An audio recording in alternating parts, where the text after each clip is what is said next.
पिछले रविवार हम लोगों ने नारद भक्ति सूत्र के जो 7वें सूत्र है उस पर चर्चा किया गया था।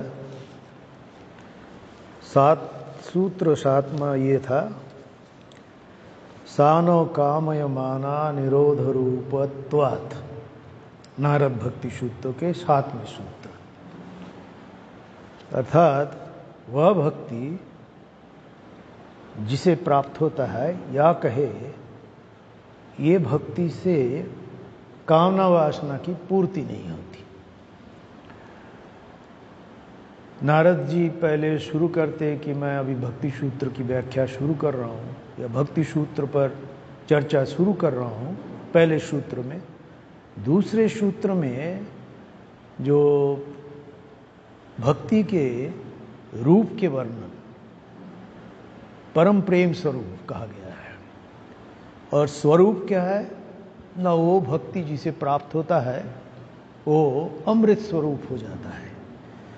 चौथे, 5वें और 6ठे सूत्र में इस भक्ति को जो प्राप्त करते हैं उनका लक्षण क्या होता है, इस पर भी पहले भी चर्चा किया गया था।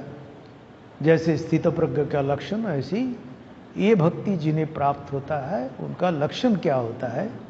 बाहरी लक्षण है, आंतरिक लक्षण की बात कुछ चर्चा था। और साथ में वह भक्ति, उससे कोई कामना की पूर्ति नहीं होती।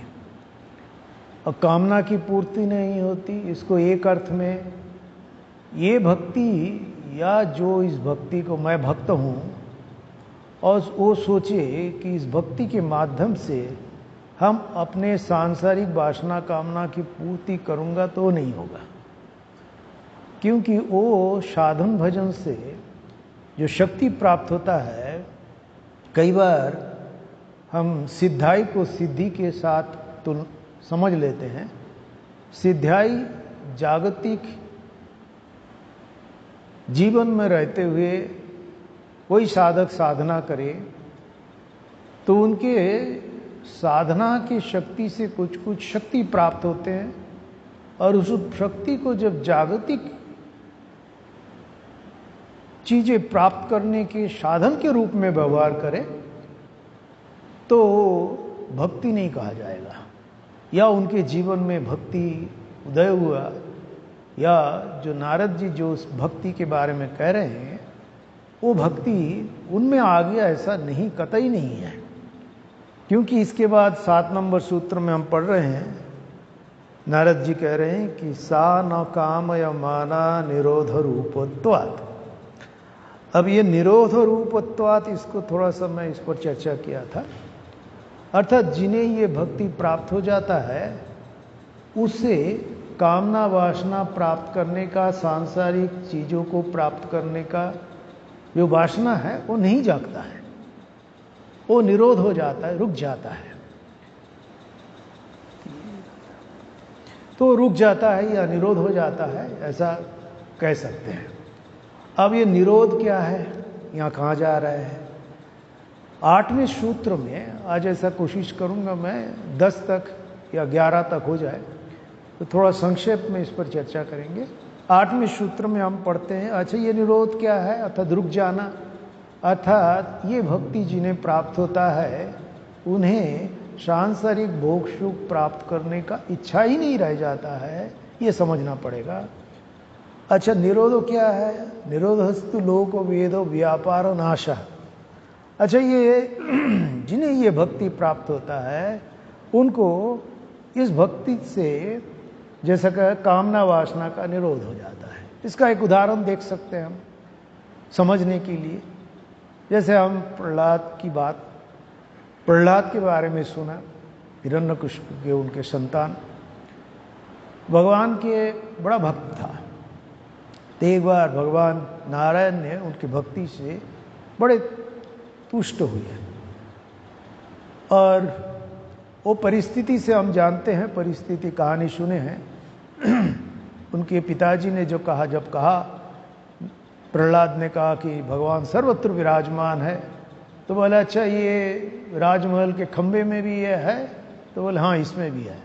नरसिंह अवतार के रूप में उसमें से प्रकट हो जाते हैं। तो नरसिंह भगवान उन्हें उससे तुष्ट होते हैं और वर मांग बोलते, तुम्हें कोई वर चाहिए तो बताओ। तो प्रहलाद कहता है कि नहीं, आपका ही दर्शन प्राप्त हो गया है, मुझे और कुछ नहीं चाहिए। तो भगवान ने कहा नहीं, मुझे जब कोई भक्त दर्शन करता है उसका कल्याण तो होता ही है, पर इसका भी एक फल है, भक्त कुछ भी मांगे हम उसको देते हैं। यदि इसको समझना पड़ेगा, भगवान भक्तों को देखते हैं उनके मन में क्या है। तो प्रहलाद को बार बार बोलने के बाद भी वो कहने लगा कि नहीं नहीं, मुझे आपने दर्शन दे दिया, मुझे और कुछ नहीं चाहिए। भगवान बार बार उन्हें प्रेरित करते हैं, कहते हैं कि तुम कुछ मांगना चाहो मांग लो। तो देखिए भक्त का ये जो कहा जा रहा है ना, सानो कामयमाना निरोध रूपत्वात्, जागतिक वासना कामना कुछ नहीं रहता है। तो प्रहलाद क्या कहते हैं, आप कुछ मुझे देना चाहते हो तो मुझे ऐसा दो, मेरे मन में कोई कामना वासना कभी जागे ही ना। पर इस जागे ही ना ये कहते हुए हमें याद आ जाते हैं, श्री रामकृष्ण देव भी इस पर एक उदाहरण देते हैं, जिसके बारे में पहले भी चर्चा किया गया था कि कामना वासना संसार के चीजों के, वस्तु के जो कामना वासना है वो कामना वासना बंधन का कारण है, पर भगवान को चाहने का जो कामना वासना वो बंधन का कारण नहीं है। श्री रामकृष्ण देव उदाहरण देते हैं कि भगवान को चाहना वो वासना कामना नहीं है। मिश्री का उदाहरण देते, पिछले बार में इस पर चर्चा किया था। हिंचे साग का उदाहरण देते हैं, हिंचे साग भाजी होते हुए भी वो शरीर का हानि नहीं पहुंचाता है, वो अच्छा ही है। मिश्री जो है शरीर का हानि नहीं पहुंचता, वो मिठाई है, पर मिठाई का जो दोष प्राप्त होता है मनुष्य को, वो दोष मिश्री से नहीं प्राप्त होता है।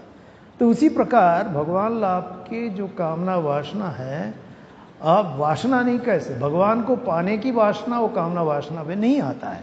तो ये एक उदाहरण दे रहा है। उसी प्रकार प्रहलाद को जब कहा गया कि तुम कुछ मांगो तो नहीं मांगा। देखो भक्त जो है उसको जो भी चाहत है वो भगवान से, इसका आगे भी हम पढ़ेंगे उसको पता चलेगा।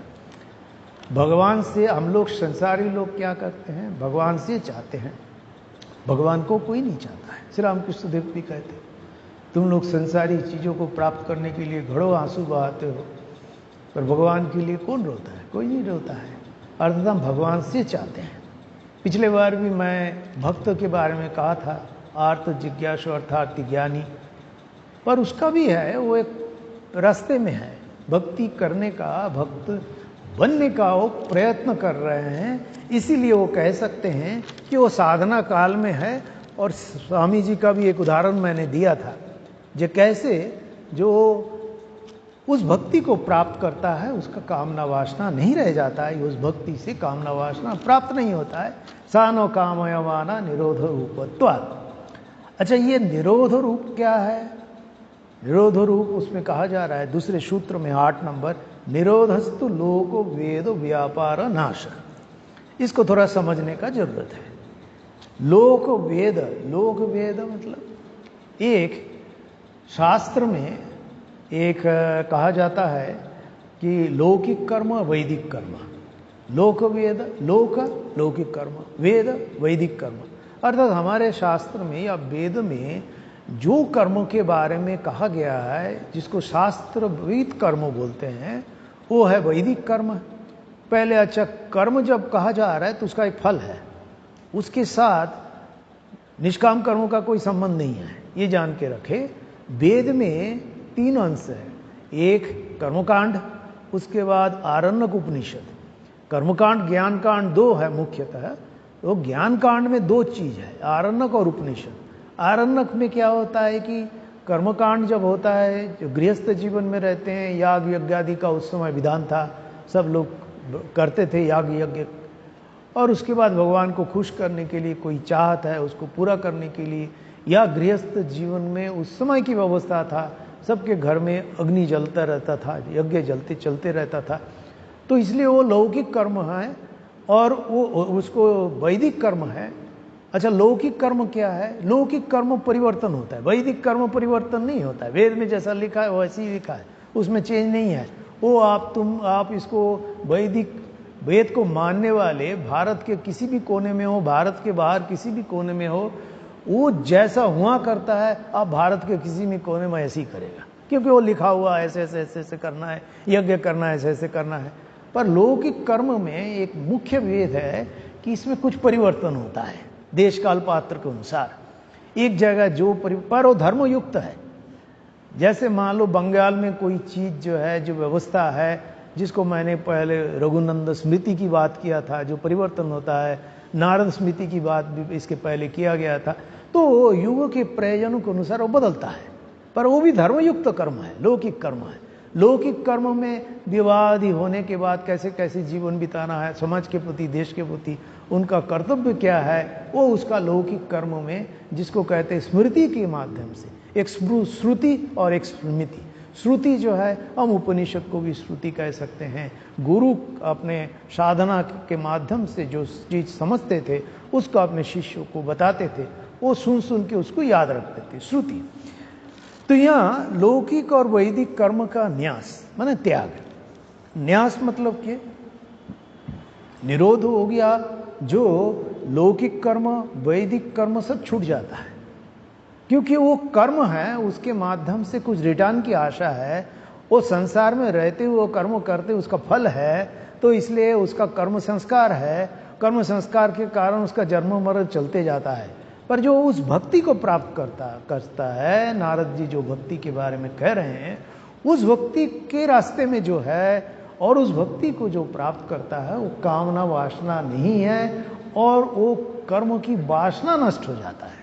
स्वामी जी की उदाहरण दिया गया, माँ के पास जाके मांग नहीं सके, ज्ञान दाओ भक्ति दो माँ कहते हुए चले आए। बाद में तो ठाकुर ठीक है, तेरे परिवार के मोटे खान पान के, अन्न वस्त्र के अभाव नहीं होगा, ये आशीर्वाद दिया था, पर स्वामी जी मांग नहीं पाए।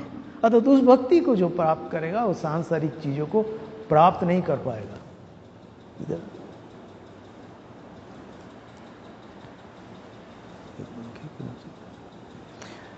तो जो कहा जा रहा है, निरोधस्तु लोक वेदो व्यापारो नाशो, इसको समझने का जरूरत है कि इस भक्ति का सिर्फ सुनने, भक्त हम कह देता है, भक्त है, हम भक्त है, भक्त है, तो भक्त का क्या लक्षण है ये समझ। जब हम नारद भक्ति सूत्र पढ़ते हैं, ये शास्त्र को पढ़ते हैं, तब पता चलता है भक्ति के लक्षण क्या क्या है। तो यहाँ जैसे क्या है, निरोधस्तु लोको वेदो व्यापार नाशा, सांसारिक कर्म से संबंधित को जो भी कर्म है उसकी इच्छा ही नहीं रह जाता है, ये जान के रखें। तो उसका त्याग हो जाता है। श्री राम कृष्ण देव उदाहरण देते हैं, उदाहरण के साथ इसको समझने का प्रयत्न है। जो उसका कर्म कम हो जाता है, जबरदस्ती नहीं। कई बार हम तो बस बाबा जी बन गया, अभी कर्म त्याग। रामकृष्ण मिशन में ठाकुर जी ने कह दिया, भाई वो सब नहीं चलेगा, काम करो, ठाकुर भगवान का काम करो, निष्काम कर्म करो, सेवा करो, खाओ दाओ, नहीं तो खाना नहीं मिलेगा। अर्थात ऐसे कर्म त्याग नहीं चलेगा। कर्म त्याग अपने आप होता है। श्री रामकृष्ण देव उदाहरण देते हैं, परिवार में जैसे नई बहू, उसके पेट में बच्चा है, 3 महीने का है, घर के लोग धीरे धीरे उनका काम कम कर देते हैं। सासू माँ कहती है कि भाई ठीक है, तू ये सब भारी वजन मत उठाना, ये तुझे अभी करने का जरूरत नहीं, वो तुझे करने का जरूरत नहीं। फिर जब बच्चा हो जाता है, पूरे एकदम बच्चे को लेके वो व्यस्त है, पूरा कर्म खत्म हो जाता है। तो ये कर्म न्यास ऑटोमेटिकली होता है। उस स्थिति में पहुंचने के बाद जिसको सचमुच में भक्ति प्राप्त होता है, उसका कर्म अपने आप छूट जाता है। श्री रामकृष्ण देव और एक उदाहरण देते हैं, जैसे किसी के कहीं शरीर में फोड़ा आ गया, घाव हो गया, फोड़ा समझते हैं? राजस्थानी में क्या बोलते हैं? हाँ नहीं, राजस्थानी में क्या बोलते हैं? फोड़ा कहते हैं। तो किसी का फोड़ा हो जाए तो वो सोचते कि भाई ये तो फोड़ा पकड़ा है, तो इसको थोड़ा सा जल्दी ठीक हो जाएगा, उसको नाखून से उसको फोड़ देते हैं और घाव हो जाता है। वो अच्छा नहीं होता है, वो खराब हो जाता है, सेप्टिक हो जाता है, फिर डॉक्टर के पास जाना पड़ेगा, फिर हॉस्पिटल में भर्ती होना पड़ेगा।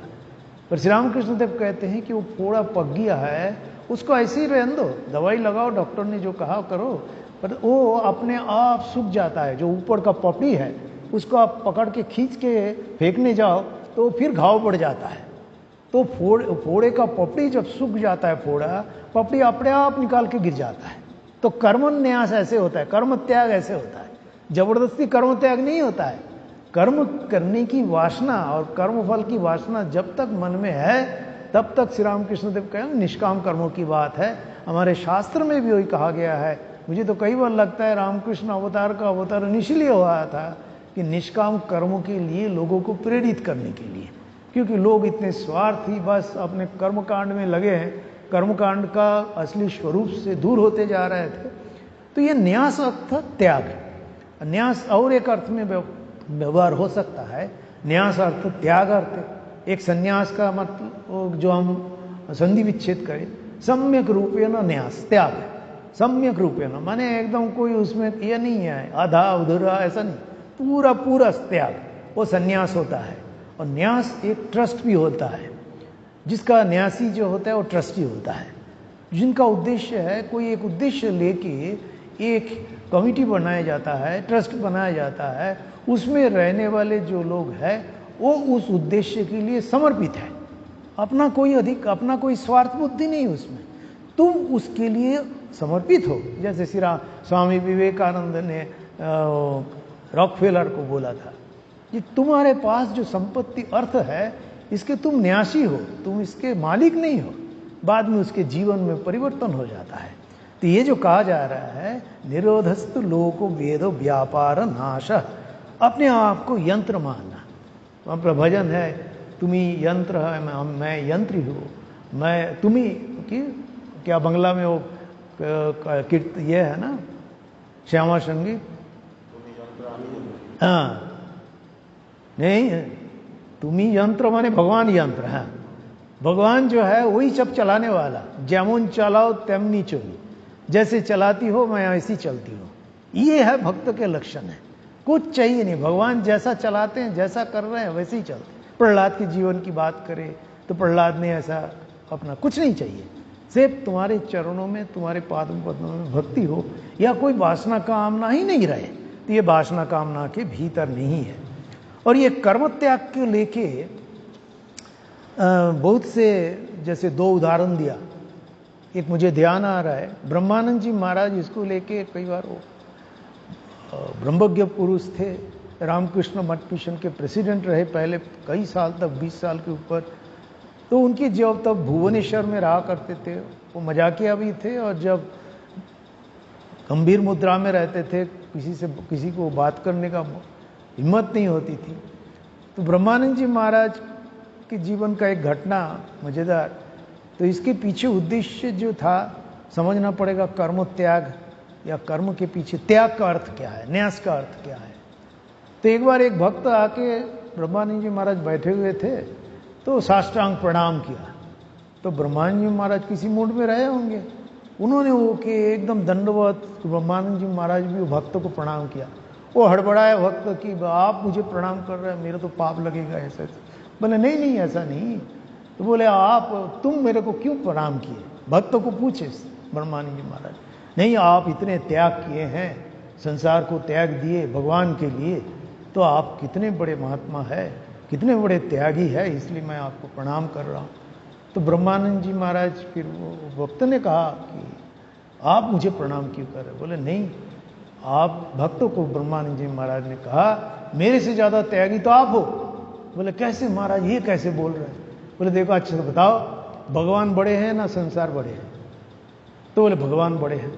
तो बोले देखो मैं छोटी चीज़ को त्याग किया, संसार छोटे हैं भगवान से तुलना के में जा, छोटे चीज बड़े चीज़ को पाने के लिए छोटी चीज़ को त्याग किया, तो मेरा त्याग छोटा हुआ। और तुम छोटी चीज को अपनाया, बड़ा त्याग किया, भगवान बड़े हैं तो बड़े के लिए छोटे को एक्सेप्ट किया, तो तुम्हारा त्याग बड़े नहीं हुआ, तुम बड़े को छोड़ दिए। तो ये मजाकिया अंदाज है, इसके पीछे उद्देश्य वही है कि त्याग या न्यास जिसको कहते हैं वो एक्चुअल क्या है। इसलिए यहाँ कहा जा रहा है कि वो 8 नंबर में हम पढ़ते हैं निरोधस्तु लोको वेद व्यापारो न्यास, और 7 में सूत्र में हम लोगों ने पढ़ा था सानो कामयमाना निरोध रूपत्वात्। तो ये लोक वेद व्यापार नाश, इस पर थोड़ा सा आप लोग कुछ समझ जरूर आया होगा।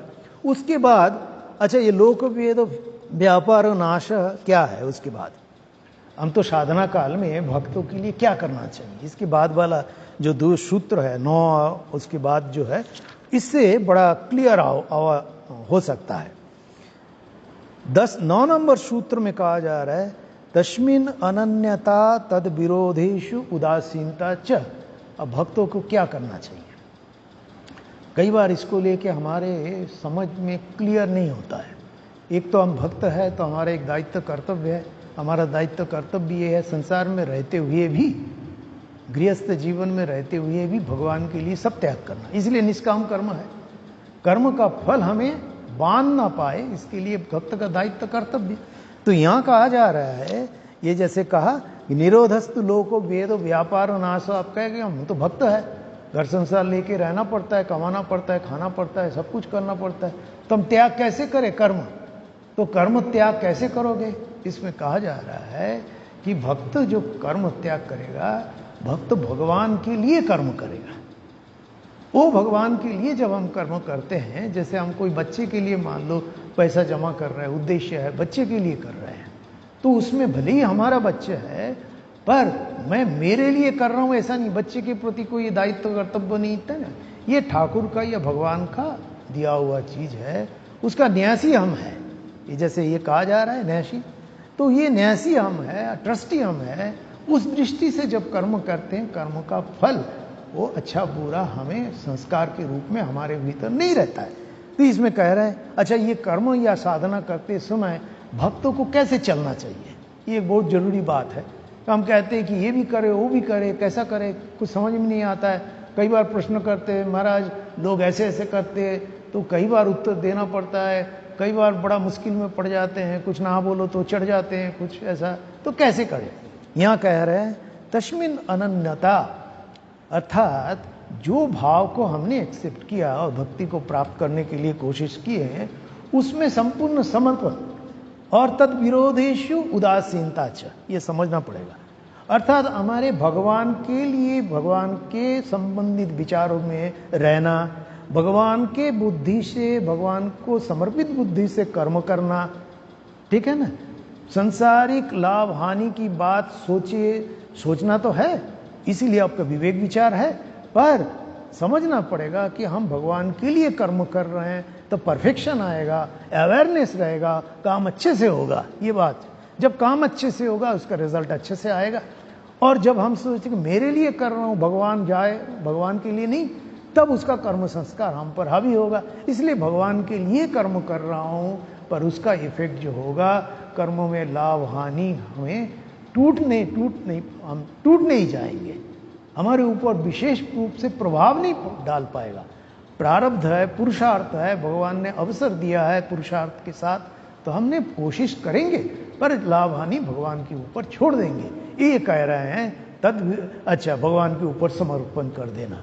अच्छा ये कहा जा रहा है अच्छा तक कर्म कैसे करें, तो इसलिए भक्तों के लिए कहा जा रहा है जिसे भक्ति प्राप्त करनी है वो भगवान से रिलेटेड हर समय मन में वही विचार रखना चाहिए। कर्म भी करे भगवान के लिए कर्म करे, सोचे भी भगवान के लिए, चर्चा भी करे भगवान के लिए। संसारिक चर्चा का जरूरत नहीं है, जो चर्चा हमें भगवान के रास्ते से दूर ले जाए, विचारों को भगवान से दूर लेकर दे, उस प्रकार विचार नहीं करना, उस विचारों में उदासीन होना। कैसे उदासी है, तद विरोधेषु उदासीनता च, तो ईश्वर विरोधी विषय के प्रति उदासीनता, इस उदासीनता पर उदासीन तो हो जाए। अनन्यता किसमें हो, भगवान पे अनन्यता हो, अर्थात ना अन्य, अर्थात अन्य विषय नहीं, जो भी कुछ है भगवान से रिलेटेड है, अर्थात मन को बार बार भगवान से जोड़ने का अभ्यास, ये भक्तों के लिए करना चाहिए। तो तद बाकी विषय में उदासीनता, कई संसार की चीज़ है जिस विचारों को हम रह नहीं पाते हैं और अभ्यास है उसके लिए चर्चा करते हैं। अच्छा हम तो वैसे मान लो एक उदाहरण दे, अभी भारत पाकिस्तान का जो भी लड़ाई हुआ वो हुआ, अच्छा इन्फॉर्मेशन तौर के लिए हम थोड़ा भी जान लिया, ठीक है ऐसे ऐसे हुआ, ये हुआ। अच्छा हम सोच ले कि हम तो भक्त है, भगवान के चिंतन में रहना है, ठाकुर को अपने आदर्श के रूप में माने हैं, मन को इसी विचारों में रखना है, जैसे कह रहे हैं बाकी विषय में उदासीनता होना है, अनन्यता भक्त भगवान पे होना है। सवेरे से लेके शाम तक कहीं क्या विचार, को पेपर में क्या आ रहा है, न्यूज़पेपर में क्या आ रहा है, टीवी में क्या आ रहा है, दिन भर उसी में लगा है, तो क्या होगा, जो विचार हम बार बार करेंगे वही विचार हमारे संस्कार के रूप में आएगा, बाकी अनन्यता नहीं होगा। हमारे संसार अनन्यता हो गया, भगवान छूट गया। तो इसीलिए क्या है, तद विरोधीषु सामान्य उदासीनता, रह नहीं पाते, थोड़ा बहुत जान लिया, नहीं तो संपूर्ण उदासीन होना चाहिए। ये अभ्यास करना चाहिए, साधक के लिए बहुत जरूरी है। इवन मैं अपनी बात भी करूं, मैंने सन्यासियों के लिए भी जो चीज उनके साधना में विरोध डालता है, विघ्न घटाता है, अपने इष्ट की भावनाओं से, इमोशन से दूर कर देता है, उस पर ना चर्चा करना जरूरी नहीं है, चर्चा नहीं करनी है। इवन जो भक्त लोग आश्रम में आते हैं उनके साथ भी सांसारिक विषय की उनका समस्या है, ठीक है, ठाकुर की बात करें, ठाकुर जी के वचनामृत पढ़ो, उसमें ऐसा ऐसा ठाकुर जी कह रहे हैं। नहीं तो ऐसी बात संसार के विषय में उनके साथ भी राजनीति में लग गया। पाकिस्तान भारत को लेके 1 घंटा भक्त आया, घंटों उसी के साथ वही चर्चा, तो कोई लाभ नहीं हो, दोनों का हानि हो रहा है। तो इसलिए क्या, तद विरोधीषु उदासीनता। अच्छा, तो इसके बाद जो है 10 नंबर सूत्र। अच्छा, ये अनन्यता क्या है? इसके बाद देखिए, जैसे मैंने कहा कि हर सूत्र में एक दूसरे के साथ एक समन्वय रहता है। अभी बोला है अनन्यता, दशमीन अनन्यता, अर्थात भगवान में ना अन्य, एक ही है, उस पर समर्पण एकदम। अच्छा, अनन्यता को और विषय विस्तार से बताया है, अन्याश्रयानाम त्याग अनन्यता, अन्य आश्रय का त्याग, इसलिए कहा है अन्याश्रयानाम त्याग।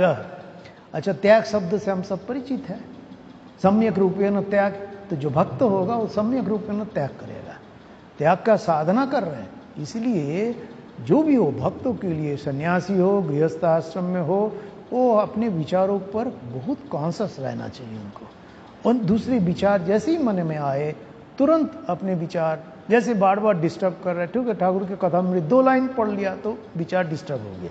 तो इसलिए क्या, अन्य आश्रयानाम त्याग, अन्य आश्रय का त्याग।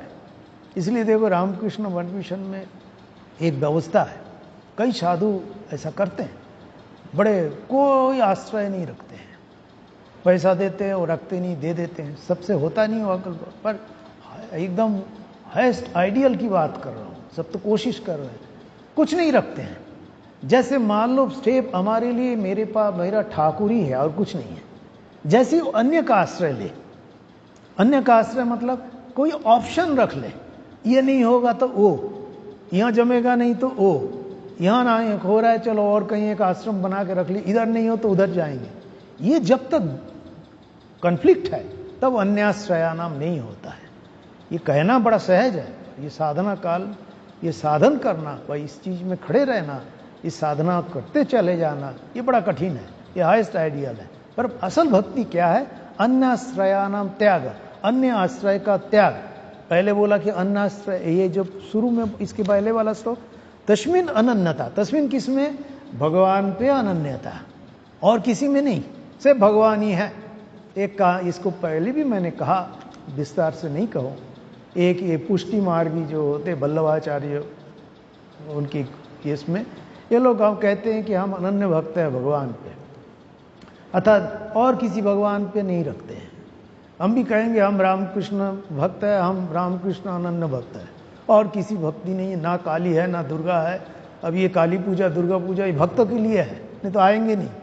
पर हमारे सन्यासी के लिए जरूरी नहीं है, सन्यासी के लिए एक आश्रय है, रामकृष्ण आश्रय, महा ठाकुर, क्योंकि दोनों में भेद नहीं है। पर अन्य आश्रयानाम, जैसे ही अनन्य आश्रय हो गया तो बस, तो अनन्य भक्त नहीं हुए। तो एक महाराज ने कहा, वो दूसरा कोई बाबा जी बोले आप कौन, भाई मैं अनन्य भक्त हूँ। तो वो भक्तों को बोला मैं तो अनन्य भक्त हूँ, आप कौन है, मैं फनन्य भक्त हूँ। ये अनन्य भक्त माने हम दूसरे को जानते हैं पर मैं कृष्ण में रुचि है, पर फनन्य भक्त हम दूसरे को जानते ही नहीं, सिर्फ कृष्ण ही जानते, दूसरे का नाम भी नहीं जानते। तो ये एक कहने के लिए कहना है, पर कहने का आशय ये है कि हम दूसरे में समर्पित, तस्मिन अनन्यता, अनन्यता कैसे, उसमें भगवान पे, और उसके बाद कहा जा रहा है अन्य आश्रयानम त्याग, दो चीज है, तस्मिन अनन्यता होगा, अन्य आश्रयानम त्याग होना जरूरी है भक्त के लिए, वो अनन्यता हो, असली अनन्यता अन्य आश्रयानम त्याग, तो ये अनन्यता हो गया। उसके बाद कहा जा रहा है ये अनन्यता, अन्य आश्रयानम त्याग तो हो गया, ईश्वर भिन्न अन्य को और किसी में विचार ही नहीं रखना। तो ये बड़ा इंपॉर्टेंट सूत्र है और बड़ा अच्छा है। देखिए सूत्र में कितना सुंदर, इस पर जब हम घुसेंगे, कहा जा रहा है तस्मीन अनन्यता कह दिया। अब तस्मीन अनन्यता, तस्मीन मुख्य है, इसमें तस्मीन भगवान मुख्य है, अनन्यता उत्तम मुख्य ना। अच्छा ठीक है, अनन्यता अन्य ना, अन्य से भगवान है। उसके बाद कहेगा अनन्यता क्या है? ऐसा नहीं तुम सोचो कि और किसी का सहारा रहे, पैसा भी है हमारे पास, ये नहीं जमे तो हो, नहीं। उसको अन्याश्रयानाम त्याग। अरे भाई वो ऑप्शन नहीं चलेगा, अन्याश्रयानाम त्याग करना पड़ेगा, तभी अनन्य हो सकते हो। ये दोनों सूत्र में देखिए, भक्त के लिए भक्त होना इतना सहज नहीं है। भक्त शब्द से परिचित है, पर भक्त बनने के लिए जो साधना है, और साधना में शास्त्र में जिस साधना के बारे में कहा गया है वो जानना भी जरूरी है। तब तो शास्त्र में जैसे जैसे बताया गया है उस रास्ते में चलते हुए हम साधना में जो उपलब्धि हम कर रहे हैं वो हम समझ पाएंगे। और साधना मेरी साधना सही है, ये शास्त्र पढ़ने से ये लाभ है। इसीलिए जो रामकृष्ण भावधारा में जुड़े हुए भक्तों के लिए वचनामृत पढ़ना जरूरी है। ठाकुर सामान्य बातों की में कह देते हैं कि क्या करना है साधना के लिए, साधक के लिए, गृहस्थ भक्तों के लिए भी। गृहस्थ भक्तों के लिए देखो जो आसक्ति है, ये आसक्ति जब तक हम विवेक विचार नहीं करेंगे, हाई उच्च आदर्श नहीं रहेगा, अनन्यता नहीं होगी, तब तक वो हमें दुख कष्ट का कारण होगा। कई बार होता है, हमें भी, आप लोगों को भी अनुभव होगा, हम लोगों को तो बहुत होता है। कई बार लोग आके महाराज ऐसा करना चाहिए, वैसा करना चाहिए, वैसा करना चाहिए, वो करना चाहिए। हम भी समझते हैं भाई क्या करें, अभी ठीक है। एक महाराज महात्मा को ऐसी भक्त आके पूछा, महाराज ऐसा होना चाहिए, वैसा करना चाहिए, वैसा। महाराज ने उनको पूछा आपकी शादी होगी? बोले हाँ। कितने बच्चे हैं? बोले 2 बच्चे, एक लड़का एक लड़की। कितने साल का है? बोले 10 साल का लड़की है और 15 साल का लड़का है। तो बोले अच्छा, बहुत अच्छी बात है। तो कौन सी क्लास में पढ़ते हैं? ऐसा ऐसा ऐसा। बोले बड़ा लड़का क्या आपका कहना मानते? बोले नहीं महाराज, आजकल के बच्चे कहाँ सुनते हैं, वो तो हमें समझा देते हैं आपको ऐसा करना चाहिए, वैसा करना चाहिए, कुछ सुनते ही नहीं। बोले अच्छा, बच्चे भी नहीं सुनते हैं। तो महाराज मनी मन सोचा क्या कहाँ जाए, घर में बच्चे नहीं सुनते, बीवी नहीं सुनती है, तो चलो महाराज को आके सुना दिया। सुनते जाते हैं, पर करना तो हमें जो पता है, हमें जो करना है तो हम करेंगे, सुन लेते हैं। कई बार बाबा जी बिगड़ जाए तो बोल भी देते थे, बच्चे नहीं सुनते, बीवी नहीं सुनते, जितना सुनाने का हम इसको सुना के जाते हो, ठीक है। तो कई बार सुन लेते हैं। तो अन्न आश्रयानाम त्याग। अच्छा, अन्न आश्रय का त्याग यहाँ जो कह रहे ना, ये वाला श्लोक जो 11 नंबर बड़ा इंपॉर्टेंट सूत्र है। लोके, इसके बाद 10 नंबर तो अन्याश्रयानाम त्याग अनन्यता, ये क्लियर हो गया।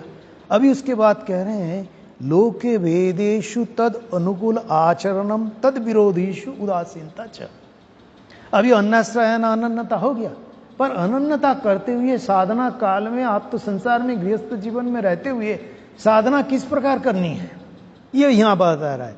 लोके वेदेषु, लौकिक कर्म और वैदिक कर्म पहले ही हम पढ़ लिए, जान लिए वो क्या है, लौकिक कर्म वैदिक कर्म। तो लोके वेदेषु तद अनुकूल आचरणम करो। लौकिक कर्म वैदिक कर्म जो कहा गया है शास्त्र में, उसके अनुसार कर्म करो, उसके फल भगवान में समर्पण करो, जो तुम्हारे कर्म संस्कार का कारण नहीं होगा तब। पर मान लो उसके विरोधी कुछ कहे, तद विरोधीषु उदासीनता च, उसके विरोध में कुछ विचार आए तो क्या करोगे ना, उदासी रह जाओ। कई बार आके बोल दिया, मैं ऐसे देखा था एक बाप महाराज को, बड़ा टेंशन है, ऐसे महाराज कोई साधु उस सीनियर स्वामी जी को जाके बोला कि महाराज ऐसा है, वैसा होना चाहिए, ऐसा है, आपने ऐसा कर दिया। चुपचाप सुने, उसके बाद बोले देखो, अरे देखो आकाश, वो देखो वो झाड़ देख रहा है तुम्हें, कितना सुंदर एक चिड़िया बैठे हुई है। कई बार गुस्सा हो जाएगा, पर उस विचारों से उदासीन रहने के लिए, अच्छा ये उदासीनता रहे, जो चीज हमारे सामर्थ्य के विरोधी है। कई बार होता है कि संसार में बहुत कुछ चल रहा है, हमें बहुत गुस्सा आता है, ऐसा नहीं होना चाहिए, वैसा नहीं होना चाहिए, ऐसा करना चाहिए, वैसा करना चाहिए। उस समय क्या करना चाहिए साधक को, तद विरोधीषु उदासीनता, आपके विरुद्ध भावना हो रहा है, जो आपके साधना के विरुद्ध है, भगवान की भावनाओं के विरुद्ध है, तब क्या करना, उदासीनता। कैसे उदासीनता, उसमें एक विचार करना चाहिए। मन तो करता है, बहुत गुस्सा होता है, ऐसा होना चाहिए, वैसा होना चाहिए। समझना पड़ेगा मेरे अधिकार क्षेत्र में है कि नहीं, ये भी समझना जरूरी है। हमारे भीतर वो सामर्थ्य है कि नहीं, हम उस परिवर्तन कर सके, समाज में उस परिवर्तन कर सके।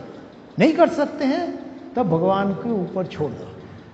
ये हो रहा है, वो हो रहा है, ये मार रहा है, वैसे मार दिया, ऐसा कर दिया, वो कर दिया, ऐसा नहीं होना चाहिए, वैसा समझना पड़ेगा। हमारा जीवन का उद्देश्य क्या है, भगवान लाभ, भगवान पे अनन्य भक्ति। अच्छा, अनन्य भक्ति के विरुद्ध ही कई बार आ जाता है रास्ते में, संसार में रहते हुए, समाज में रहते हुए, परिवार सबको लेके चलना पड़ता है। पर जब चलना पड़ता है डिस्टर्बेंस होता है, कई बार लगता है कि ये ठीक नहीं हो रहा है। ठीक है, बताए, पर समझना पड़ेगा कि मैं इसको सुधारने के लिए मेरे में योग्यता है कि नहीं, मैं इसको कर सकता हूं कि नहीं। नहीं कर सकता हूं तो उदासी हो जाओ, और उदासी जब हो जाते भगवान पे छोड़ दो। क्योंकि परिस्थिति कई बार ऐसा होता है कि मैं कई बार उदाहरण, एक तो समय पे कई बार कई समस्या का समाधान हो जाता है, तुरंत रिएक्ट करने के बजाय थोड़ा सा समय दे, या उस घटना से अपने आप को अलग कर ले, उदासी हो जाए, ये हो जाए, और भगवान पे छोड़ दे, ये हो सकता है। और दूसरा है, हम लोग बहुत कुछ प्लान कर लेते, ऐसा कर लेंगे, ऐसा कर लेंगे, पर कई बार मेरे जो प्लान करता हूं और जो होता है, देखते हैं कि जितना जैसा प्लान किया उससे बेटर हो गया। एक बाबा जी उसका एक उदाहरण देते थे कि हम सोचती है ऐसा ऐसा करेंगे, ऐसा कर लेंगे, वैसा कर लेंगे, पर कई बार जैसा कर लेते हैं भगवान पे छोड़ देने से, या परिस्थिति हमको और कुछ करा लेता है। एक बार एक कुत्ता एक गांव में रहता था, तो सोचे कि बस इस गांव से हमें उस गांव जाना है, 100 किलोमीटर दूर गांव में जाना है। तो उन्होंने सोचा अच्छा ठीक है, रोज 10 मील चलूंगा, तो 10 मील 10 दिन में उस गांव में पहुंच जाऊंगा। कुत्ता ने सोच लिया, प्लान हो गया। पर तो जैसे ही वो एक चलना शुरू किया, अपना जंगल छोड़ के एक गांव में जैसे ही घुसा, तो उस गांव के कुत्ता जो है, तो ये देखो, इसको इस दृष्टि से सोचना है। संसार में रहेंगे तो विरोधी विचार, विरोधी चीज हमें अपने रास्ते से भगाने के लिए, नष्ट करने के लिए सब तैयार खड़े हैं। तब हमें क्या करना है, अपने सामर्थ्य, योग्यता, अपने अधिक को समझना पड़ेगा, अपने आप को जानना भी जरूरी है। तो कुत्ता ने सोचा कि भाई ये तो 10-12 कुत्ता है, मैं अकेला हूं, इससे लड़ने जाओ तो इसको मेरे को मार के खा जाएगा। अच्छा होता है कि अभी भागे, वो पूंछ दबा के भाग दूसरे गांव में गया, वहां भी कुत्ता भगाया। जैसे सोचा था कि मैं इस गांव से उस गांव शहर में जाऊंगा, 10 दिन में पहुंच जाऊंगा, वो कुत्ता भगा के उसको ऐसे ले गया, 3 दिन में पहुंच गया। तो महात्मा ने कहा कि देखो, ऐसे एक सोचा था, ऐसे हो गया।